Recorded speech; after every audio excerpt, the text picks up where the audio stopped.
রবের কিংডমে যত দুর্নীতিবাজ পলিটিশিয়ান রয়েছে এদের থেকে আল্লাহ তাআলার কাছে আশ্রয় চাচ্ছি। সম্মানিত দর্শকবৃন্দ, আপনাদের সকলকে জানাই সালামুন আলাইকুম।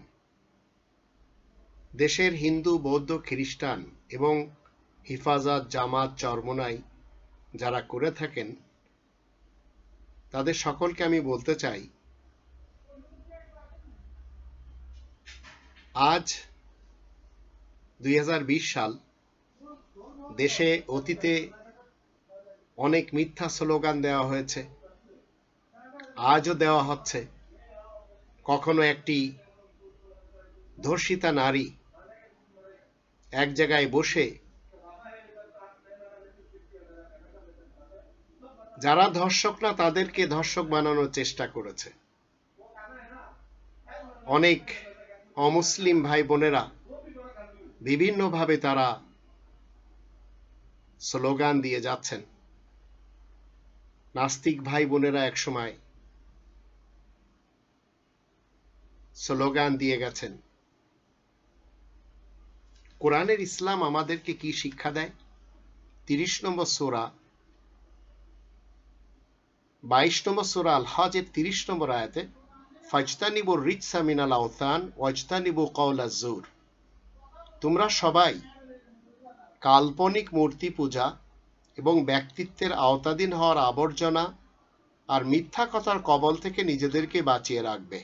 এটি হচ্ছে এই কনস্টিটিউশনের একটি বিধান যা মানুষেরা মানে না। বিশেষ করে আমরা ভারতে এই মুহূর্তে দেখতে পাচ্ছি উগ্র হিন্দুত্ববাদ এই মোদী সরকারের অধীনে এবং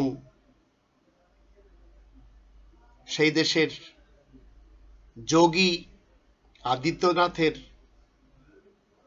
অধীনে আমরা দেখতে পাচ্ছি সেখানে জয় শ্রীরাম বলে মুসলমানদেরকে হত্যা করা হয়েছে এবং তাদেরকে বলতে বাধ্য করা হয়েছে। যদিও এই হিন্দুত্ববাদ যখন আসামের, নাগাল্যান্ডের এবং কোচবিহারের বিভিন্ন এলাকাতে খ্রিস্টানদের পল্লীতে যে যখন তারা জয় শ্রীরাম তাদেরকে বলতে বাধ্য করেছিল, তারা মার খেয়ে ফেরত এসেছে। মুসলমানেরা সেটি করে না, হিন্দুদেরকে মারে না এবং তারা খুব আতঙ্কে থাকে। আর এই আতঙ্কিত রাখার জন্য মোদি প্রথমে হাজার হাজার মানুষকে জীবিত জ্বালিয়েছে গুজরাটে, আবার 2020 সালে দিল্লিতে জ্বালালো, পোড়ালো। ঠিক ওই একই ধারাবাহিকতায় আমাদের দেশে কোনো সরকার নেই, আছে একজন খুনি ভোটচোর ঘসিটি বেগম, দখল করে বসে আছে এই গদিতে, দেশের প্রধান আসনে। আর সেখানে বসে, গণভবনে বসে এদেশের মানুষকে কখনো গুম করছে, খুন করছে, হত্যা করছে। এই পরিকল্পনা ছাড়া তার আর কোনো কাজ নেই। মোদির ব্যাপারে, ভারতের ব্যাপারে খুনি হাসিনা, ভোটচোর হাসিনা যে কথা বলেছে এবং তার মন্ত্রী সমাজের অনেকে, যে ভারতের সাথে বাংলাদেশের সম্পর্ক স্বামী স্ত্রীর, ভারতের সাথে বাংলাদেশের সম্পর্ক রক্তের। খুনি হাসিনা বলেছে ভারতকে যা দিয়েছি চিরকাল মনে রাখবে। আমরা মুসলিম যারা রয়েছি, 5 নম্বর সূরা আল মাইদার 2 নম্বর আয়াতের দৃষ্টিতে, এই আয়াতের মধ্যে আল্লাহ বলছেন, তোমরা নেক কাজ এবং তাকওয়ার ব্যাপারে একে অন্যের সহযোগিতা করবে। ওয়াতাআওয়ানু আলাল বিররি ওয়াত তাকওয়া ওয়া লা তাআওয়ানু আলাল ইসমি ওয়াল উদওয়ান। গুনাহের কাজ এবং জুলুমবাজির ব্যাপারে কোনো রকম সহযোগিতা করবে না। তোমরা সবাই আল্লাহ তাআলা তাকওয়া অর্জন করো, নিশ্চয় আল্লাহ সাজার ব্যাপারে বড়ই কঠোর। আমাদের দেশে যত হিন্দু, বৌদ্ধ, খ্রিস্টান রয়েছেন, আবার যত শিয়া, সুন্নি, সালাফি মুসলমান রয়েছেন, আরো অন্যান্য কাদিয়ানি, বাহাই, আগাখানি, বুহেরি, রাফিজি এবং শিখদের মধ্যে অনেকে আমাদের দেশে রয়েছেন। আমি বাংলাদেশি সেবা পার্টির পক্ষ থেকে একজন মুসলিম হিসেবে এই কোরআনের কনস্টিটিউশন মানতে চেয়ে 17 নম্বর সূরা বানী ইসরাইলের 70 নম্বর আয়াতটি আপনাদের সকলের সামনে তুলে ধরছি।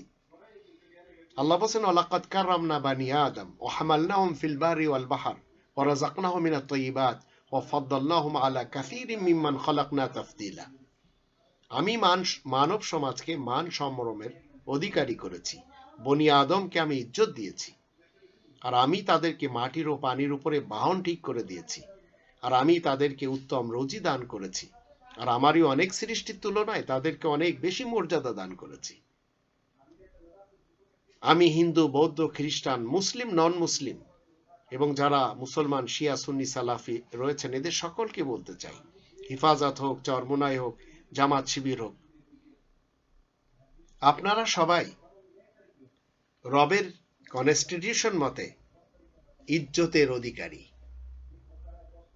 আজ আপনারা যে সমস্ত নেতাদের পিছনে ছুটছেন, যেসব নেতা নেত্রীদের কর্মী হচ্ছেন, আপনাদের জানতে হবে এই কোরআনের 17 নম্বর সূরা বানী ইসরাইলের 71 নম্বর আয়াতে আল্লাহ বলেন, ইয়াওমা নাদউ কুল্লা উনাসিম বিইমামিহিম ফামান উতিয়া কিতাবাহু বিয়ামিনি ফাউলাইকা ইয়াকরাউনা কিতাবাহুম ওয়া লা ইযলামুনা ফাতিলা।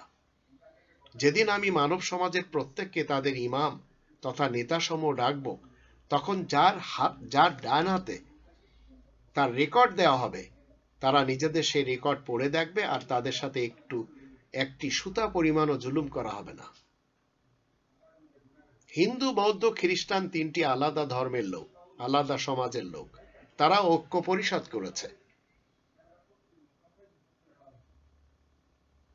দেশ হিন্দুত্ববাদের অধীনে চলে গেছে। প্রত্যেকটি সেক্টরের প্রধানদেরকে আমরা দেখতে পাচ্ছি তারা ভারত প্রেমী, খুনি নরেন্দ্র মোদী প্রেমী এবং হিন্দুত্ববাদ প্রেমী। হিন্দুইজমকে এরা পছন্দ করে না। হিন্দুইজম আলাদা জিনিস, আর হিন্দুত্ববাদ, ইসকন, এগুলি আলাদা জিনিস। হিফাজত, জামাত, চরমোনাই এরা ঐক্য করেনি, করতে পারবে না, কারণ এরা একে অপরের সাথে কামড়াকামড়ি করে। চট্টগ্রামে জয় শ্রীরাম বলে হিফাজতের গালে গালে, চরমোনার গালে গালে এক একটা জবাই করো, এই যে সব স্লোগানগুলি, উগ্রবাদের দোসর জাগো হিন্দু পরিষদ চট্টগ্রাম জেলা এর কয়েকজন কর্মীর এমন উস্কানিমূলক স্লোগানের ভিডিও আজ আমরা যোগাযোগ মাধ্যমে ভাইরাল হতে দেখেছি। এরা তিনজন কিন্তু একে অপরকে দেখতে পারে না। হিন্দু, বৌদ্ধ, খ্রিস্টান পৃথিবীতে একে অপরকে দেখতে পারে না, এবং এরা সবাই মিলে দেখতে পারে না মুসলিমদেরকে। আবার এরা সুযোগ পেলে মুসলমান, শিয়া মুসলমান, সুন্নি মুসলমান, সালাফিদেরকে হত্যা করে বিভিন্ন দোহাই দিয়ে, সুযোগ হলে ধর্ষণও করে।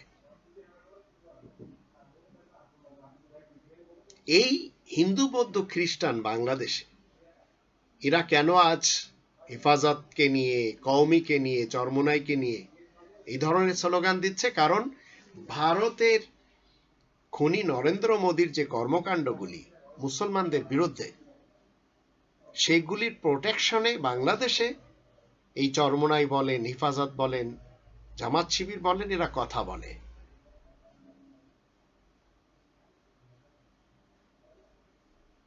এদেশে কিন্তু কখনো এরা হিন্দু, বৌদ্ধ, খ্রিস্টানদের বা সংখ্যালঘুদের বিরুদ্ধে এরা বক্তৃতা দেয় না। বাংলাদেশের ইতিহাসে সংখ্যালঘুরা কোনো ইসলামপন্থী দলের আক্রমণের শিকার হয়েছে এমন নজির খুঁজে পাওয়া মুশকিল। যখন যখন আপনি দেখবেন নাসিরনগরের কথা বলেন, বা যশোরের নোয়াপাড়ার কথা বলেন, বা অন্যান্য এলাকার কথা বলেন, এগুলি সব সুযোগ পেয়ে, সুযোগের সদ্ব্যবহার করার জন্য কখনো খালেদার যুগে ঘটানো হয়, কখনো হাসিনার যুগে ঘটানো হয়। এরশাদের যুগে আমার অত বেশি জানা নেই ঘটানো হয়েছে কিনা। এদেশের সংখ্যালঘুরা রবের কিংডমে পৃথিবীর যে কোনো দেশের সংখ্যালঘুদের চাইতে সবচেয়ে বেশি শান্তিতে এবং সবচেয়ে বেশি নিরাপত্তায় রয়েছে। আর এই নিরাপত্তা দিতে এবং শান্তি দিতে যে কখনো খুনি এরশাদ কাজ করেছে, কখনো খুনি খালেদা কাজ করেছে, কখনো খুনি হাসিনা কাজ করেছে। আর খুনি হাসিনা তো এত বেশি এদেরকে সম্মান দিয়েছে যে দিতে দিতে এদেরকে দেশের প্রত্যেকটি সেক্টরে এদেরকে বসিয়ে দিয়েছে। এখন সংখ্যালঘুরা এদেশে আজ রাজত্ব করছে, আর মুসলমান, শিয়া, সুন্নি এবং সালাফিরা চরমোনাই, হিফাজত কওমি, এরা সবাই আজ সংখ্যালঘুদের কাতারে চলে গেছে। এদেশের প্রশাসনে বলেন, এদেশের সচিবালয় বলেন, এদেশের প্রত্যেকটি সেক্টরে যাদেরকে বসানো হয়েছে তারা সবাই ভারত প্রেমী। আমাদের সেনা প্রধান আজিজ ভারত প্রেমী, পুলিশ প্রধান বেনজির ভারত প্রেমী, বিজেপি প্রধান সাফিনুল ইসলাম ভারত প্রেমী, দেশের প্রধান আসনে বসে আছে খুনি হাসিনা ভারত প্রেমী, দেশের সংসদে যারা সাংসদ হয়ে এসেছে তাদের অধিকরা ভারত প্রেমী। পৃথিবীর ইতিহাস বলছে সংখ্যালঘুরা পৃথিবীর যে কোনো দেশের সংখ্যালঘুদের চাইতে সবচেয়ে বেশি শান্তি এবং নিরাপত্তায় আছে বাংলাদেশে। এদেশের ধর্মের নামে কোনো সংখ্যালঘুর উপর আক্রমণ কখনো হয় না। যদি অন্য কারণে কোথাও সংখ্যালঘুরা ক্ষতিগ্রস্ত হয়, সেগুলির জন্য কিন্তু এই মুসলমান, শিয়া, সুন্নি, সালাফিরা প্রতিবাদ করে, আর সেগুলি করানো হয় পলিটিশিয়ানদের মাধ্যম দিয়ে। তারা সবাই গুন্ডা। যেমন আমাদের দেশে কিছু গুন্ডা মৌলবী রয়েছে যারা উস্কানি দিয়ে একে অপরের সাথে এই কামড়া কামড়ির এবং রেশারেশিতে ব্যস্ত রয়েছে, গালিগালাজে ব্যস্ত রয়েছে। কখনো হিন্দুদের উপর, বৌদ্ধদের উপর, খ্রিস্টানদের উপর কোনো এমন ঘটনা যখন ঘটানো হয় তখন তার প্রতিবাদ সবাই করে এবং নিন্দা জানায়। এরপরেও তাদের এই ধরনের উস্কানিমূলক কর্মসূচি আজ 2020 সালে কেন আমরা দেখতে পাচ্ছি?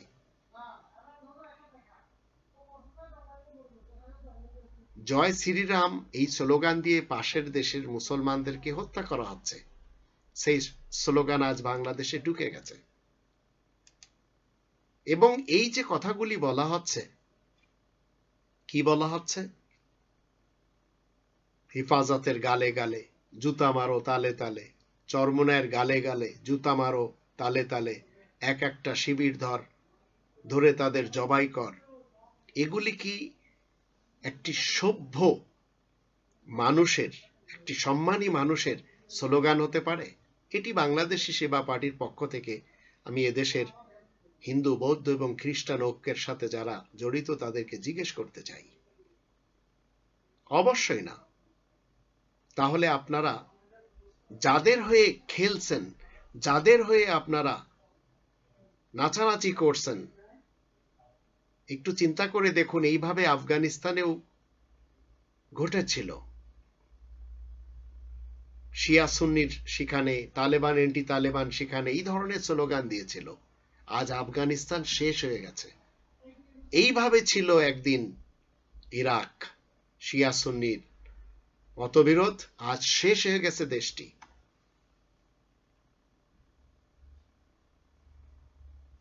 পাশের দেশে আমরা দেখতে পাচ্ছি যে জয় শ্রীরাম স্লোগান দিয়ে মুসলমানদের হত্যা করা হচ্ছে, সেই স্লোগান আজ এই দেশে আপনাদের মুখ থেকে বেরোচ্ছে।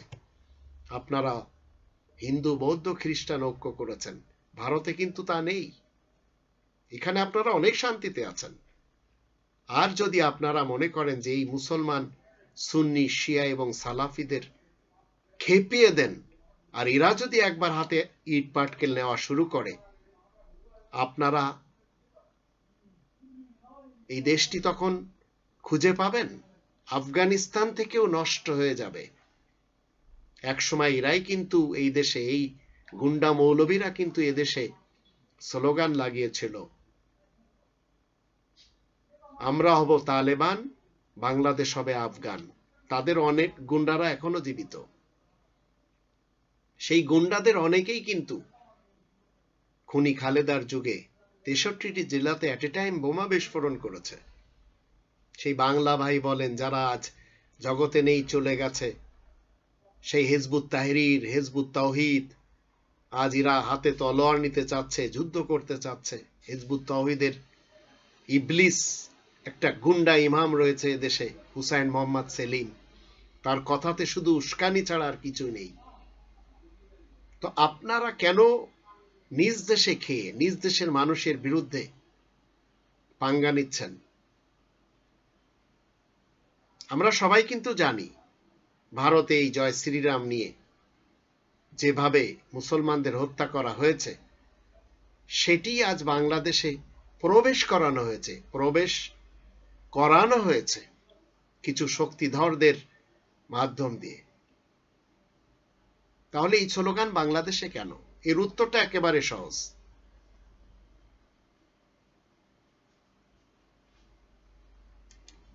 যাদের বিরুদ্ধে আজ এই স্লোগানগুলি, এই সংগঠনগুলি ভারতের জুলুম, নির্যাতন এবং নিপীড়নের বিরুদ্ধে কথা বলে, সীমান্তে হত্যার বিরুদ্ধে আওয়াজ তোলে, সেই সংগঠনগুলো ভারতে মুসলিম নির্যাতনের বিরুদ্ধে কথা বলে, মোদী সরকারের ভারত থেকে মুসলিমদের তাড়ানোর এবং মসজিদ ধ্বংসের প্রতিবাদ করে। একটা স্বাধীন দেশে বসে অন্য দেশের দালালি করা কতটুকু বৈধ? আমি বাংলাদেশি সেবা পার্টির পক্ষ থেকে আমাদের দেশের যারা হিন্দু, বৌদ্ধ, খ্রিস্টান ঐক্য রয়েছেন তাদেরকে জিজ্ঞেস করতে চাই, অন্য দেশের এজেন্ডা বাস্তবায়ন করা হবে এই দেশে, এটি কি কখনো সভ্য নাগরিকদের কাজ? এক যুগ ধরে এই দেশ দোজখের ভিতর ডুবে গেছে। এরশাদের যুগে স্বৈর শাসন চলেছে, খালেদার যুগে গ্রেনেড হামলা হয়েছে, হাসিনার যুগে সেই পিলখানার ঘটনা, শাপলা চত্বরের ঘটনা, 7 খুনের ঘটনা, হলি আর্টিজেনের ঘটনা, আরো কত ঘটনা ঘটানো হয়েছে। এতে ক্ষতি হয়েছে দেশের মানুষের, মনুষ্যত্বের। এই ষড়যন্ত্রগুলি বাদ দেন। এখন যদি আপনারা মনে করেন এই সব ষড়যন্ত্র করে পার পেয়ে যাবেন, তো এগুলি সব রেকর্ড করা হচ্ছে। এই জগতে আপনারা কিছু কালের জন্য পার পেতে পারেন, কিন্তু পরকালে যাবেন কই আপনারা? আপনাদের খুব ভালোই জানা আছে,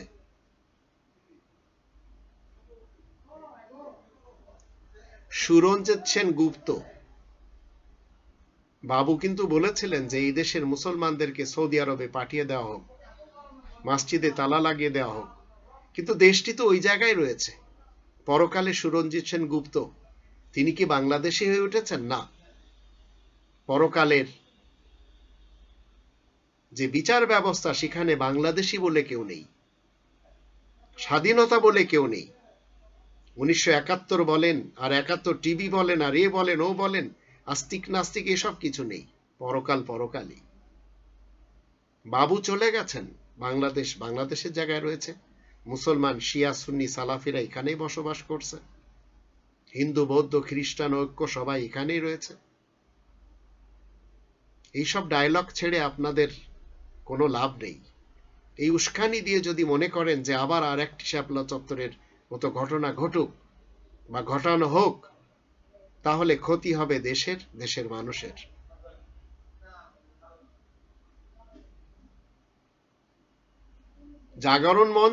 গণজাগরণ মঞ্চে যারা এই তামাশা করেছিল, আজ তারা কেউ নিজ দেশে রয়েছে, কেউ ভিন দেশে রয়েছে, তাদের অনেকে কেউ চেনেও না।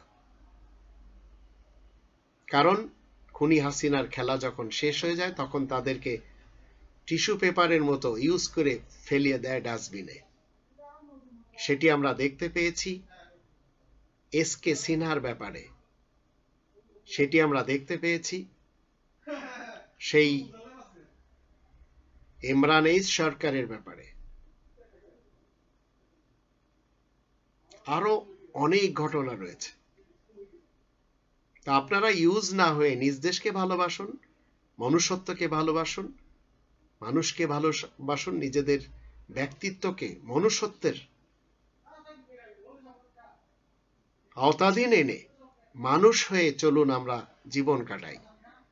ভারতের ইতিহাস যদি আজ আমরা দেখি, সকল হিন্দু এবং মুসলমান সবাই কিন্তু যে দুইজন ব্যক্তিকে এত বেশি ভালোবাসেন, তাদের সেই দুইজন ব্যক্তির, যদিও আমার দৃষ্টিতে দুজনই মুসলিম, কিন্তু অন্যান্যদের দৃষ্টিতে একজন হিন্দু একজন মুসলিম, সেই আব্দুল কালাম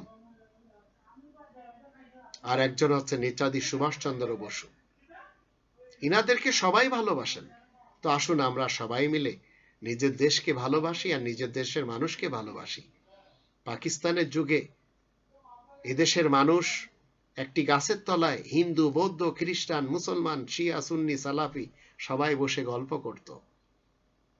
সেই ইতিহাসটি পাল্টে দেওয়া হয়েছে শুধুমাত্র উর্দুর বিরোধিতা করতে যেয়ে, পাকিস্তানিদের বিরোধিতা করতে যেয়ে।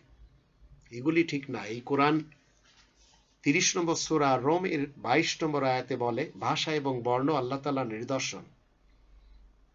উর্দুকে আপনারা খুব বেশি ঘৃণা করেছেন, আর সেই উর্দুর পরিবর্তে হিন্দি বলছেন। একই ভার্সন, একই জিনিস আপনাদের সকলের ঘরে ঢুকিয়ে দেওয়া হয়েছে। কারণ রবের সিস্টেমটি এইরকম। আপনি যাকে ইট মারবেন, সে যদি ইট খাওয়ার উপযুক্ত না হয়, তাহলে এই ইট পাটকেল আপনার নিজের গায়ে এসে লাগবে। এটি হচ্ছে সিস্টেম অফ আল্লাহ, সুন্নাতুল্লাহ বলে এটিকে। 35 নম্বর সূরা ফাতিরের 43 নম্বর আয়াতে সেটি লেখা। আপনি মানুষকে গুলি করছেন, খুন করছেন, গুম করছেন, হত্যা করছেন, তারা যদি উপযুক্ত না হয়, আল্লাহ তাআলা আপনার সেই কাজ আপনার দিয়ে করাবে। যে র‍্যাব তৈরি করা হয়েছিল এই দেশের বিচার ব্যবস্থাকে ধ্বংস করার জন্য, আর যিনি তৈরি করেছিলেন সেই খুনি খালেদা, সেই র‍্যাবের হাতেই গ্রেফতার হয়েছেন। এটি আমরা দেখতে পাচ্ছি। এই সুন্নাতুল্লাহ, এই কনস্টিটিউশনে এই সবই তো লেখা, কিন্তু আপনি এবং আমি তো পড়তেই চাচ্ছি না। পড়ে দেখুন, আপনারা যারা হিন্দু, বৌদ্ধ, খ্রিস্টান রয়েছেন, আপনারা যারা মুসলমান, শিয়া, সুন্নি, সালাফি রয়েছেন, ফেরত আসুন এই গ্রন্থের দিকে। এটি আমাদের সকলের গ্রন্থ, যার জন্য 21 নম্বর সূরা আল আম্বিয়া এর 10 নম্বর আয়াতে আল্লাহ বলেন, লাকাদ আনজালনা ইলাইকুম কিতাবান ফিহি যিকরুকুম আফালা তাআকিলুন। সৃষ্টিকর্তা খালিক তার মাখলুকের সকলকে বলছেন যে আমি তোমাদের সকলের দিকে একটি লিখিত গ্রন্থ নাজিল করেছি, যার ভিতরে তোমাদেরই উপদেশের কথা রয়েছে। তোমরা কি বুদ্ধি বিবেচনা কাজে লাগাবে না? আসুন আমরা একটু বুদ্ধি বিবেচনা কাজে লাগাই। দেশপ্রেমিক হয়ে, মানব প্রেমিক হয়ে দুর্নীতিবাজ, দুষ্কৃতিকারী এবং ভ্রষ্টাচার নেতা, নেত্রী ও কর্মীদেরকে এবং গুন্ডা মৌলবী যারা রয়েছে এদেরকে একপাশে রেখে জীবন কাটাই।